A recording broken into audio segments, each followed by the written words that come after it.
একটা ব্লগে আপনাদের সবাইকে স্বাগত জানাচ্ছি। আজকের আমার রেসিপি মাশরুম মশালা, একদম ধাবা স্টাইল মাশরুম মশালা কি করে বাড়িতে বানাবে সেটাই আজকে আমি আপনাদের সাথে শেয়ার করব। মাছ মাংসের পরিবর্তে কিন্তু এই মাশরুমটা খুব ভালো একটা অপশন। আমি একেবারেই ধাবা বা লাইন হোটেল স্টাইলে যেভাবে মাশরুম মশালা করা হয় সেই পদ্ধতিতে আমি আজকে রেসিপিটি দেখাচ্ছি। চলো রেসিপিটা তাহলে শুরু করা যাক।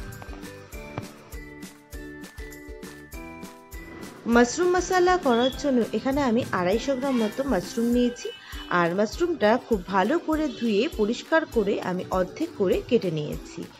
প্রথমে আমি এটাকে পরিষ্কার করে রাখবো, তার আগে একটা ছোট্ট কাজ করে নেব। তার জন্য এখানে আমি একটা কড়াই নিয়েছি, কড়াইটা খুব ভালো করে গরম করে নেব। কড়াইটা খুব ভালো মতো গরম হয়ে গেলে এতে দিয়ে দেব 2 টেবিল চামচ মতো সাদা তেল। সাদা তেলটাও খুব ভালো করে গরম করে নেব। তেলটা খুব ভালো মতো গরম হয়ে গেলে এতে দিয়ে দেব স্লাইস করা দুটো মাঝারি সাইজের পেঁয়াজ কুচি। পেঁয়াজটা এখানে আমাদের বেরেস্তা করে নিতে হবে, তার জন্য বেশ পাতলা করে পেঁয়াজটাকে আমি কুচিয়ে নিয়েছি। পেঁয়াজটায় বাদামি রং আসা অবধি পেঁয়াজটাকে ভেজে নিতে হবে। এখানে খেয়াল রাখতে হবে পেঁয়াজটা যেন খুব বেশি বাদামি করে ভাজা না হয়, এতে কিন্তু পেঁয়াজটা তিতকুটে হয়ে যাবে। পেঁয়াজটা কিন্তু সোনালি করে ভেজে নেওয়া হয়ে গেছে। এবার আমি পেঁয়াজটাকে তুলে নেব তেল থেকে, তুলে একটা আলাদা পাত্রে ঠান্ডা হওয়ার জন্য নামিয়ে রাখবো। পেঁয়াজের বেরেস্তাটা ঠান্ডা হয়ে গেলে এটা মিক্সিতে বা পাটাতে খুব মিহি করে বেটে নেব। মাশরুমে এবার দিয়ে দেব আদা, রসুন আর কাঁচা লঙ্কা বাটা, 10 কোয়া রসুন, হাফ ইঞ্চি আদার টুকরো আর 5 থেকে 6টা কাঁচা লঙ্কা খুব ভালো করে বেটে রেখেছিলাম একসাথে। এর সাথে দিয়ে দিলাম পেঁয়াজ বাটার পেস্টটা, দেব স্বাদ মতো লবণ। এবার কিছু গুঁড়ো মশলা দেব। প্রথমেই দিচ্ছি হাফ টিস্পুন মতো হলুদ, দেব হাফ টিস্পুন জিরের গুঁড়ো, এর সাথে দেব 1 টিস্পুন মতো ধনের গুঁড়ো আর দেব 1 টিস্পুন মতো ঝাল লঙ্কা গুঁড়ো। এবার এখন দেব এতে হাফ টিস্পুন মতো শাহি গরম মশলা গুঁড়ো, আর দিচ্ছি স্পেশাল একটা মশলা, এটা হচ্ছে কিচেন কিং মশলা, এটা আমি দিচ্ছি হাফ টিস্পুন মতো। যদি এই মশলা না থাকে তাহলে অবশ্যই এটা স্কিপ করতে পারেন। এর সাথে দিচ্ছি 1 মুঠো ধনেপাতা কুচি আর দিচ্ছি 2 চা চামচ মতো ফেটানো টক দই। টক দইয়ের টক ভাবটা ব্যালেন্স করার জন্য দিচ্ছি হাফ টিস্পুন মতো চিনি। এবার সমস্ত কিছু খুব ভালো করে মাশরুমের সাথে মাখিয়ে নেব।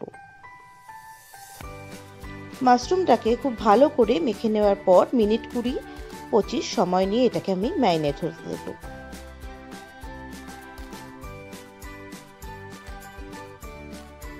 দু চা চামচ মতো তেল রেখে বাকি তেলটা আমি কমিয়ে নিচ্ছি। এবার ওই তেলেই দিয়ে দিচ্ছি 1 টিস্পুন মতো গোটা জিরে, দিচ্ছি থেতো করে নেওয়া কিছু গোটা গরম মশলা, নিয়েছি 3টে এলাচ, 4-5টা লবঙ্গ আর 2 ইঞ্চির একটা দারচিনির টুকরো, আর দিলাম 2টো তেজপাতা। এবার ফোড়নটাকে একটু ভাজতে দেব, যখন ফোড়ন থেকে খুব ভালো সুন্দর গন্ধ না বেরিয়ে আসে। ফোড়ন থেকে খুব সুন্দর গন্ধ বেরালে এতে আমি দিয়ে দেব ম্যারিনেট করে রাখা মাশরুমটা। এবার মাশরুমটাকে হাই ফ্লেমে মিনিট 5 সময় নিয়ে খুব ভালো করে কষিয়ে নেব। মিনিট 5 সময় নিয়ে মাশরুমটা কিন্তু ভালো করে কষিয়ে নেওয়া হয়ে গেছে। মাশরুম থেকে মাশরুমের মশলার কাঁচা গন্ধটা কিন্তু একদম চলে গেছে। এবার গ্যাসের ফ্লেমটা মিডিয়াম করে দিয়ে একটা ঢাকনা দিয়ে মাশরুমটাকে 5 থেকে 7 মিনিট এভাবে রান্না হতে দেব। 7 মিনিট বাদে ঢাকনাটা আমি সরিয়ে নিলাম। দেখো মাশরুমটাকে কিন্তু খুব ভালোভাবে তেল ছেড়ে দিয়েছে আর মাশরুমটা কিন্তু একদম তৈরি হয়ে গেছে। এবার আরও মিনিট 2 সময় নিয়ে এভাবে মাশরুমটাকে আমি একটু নাড়াচাড়া করে নিচ্ছি।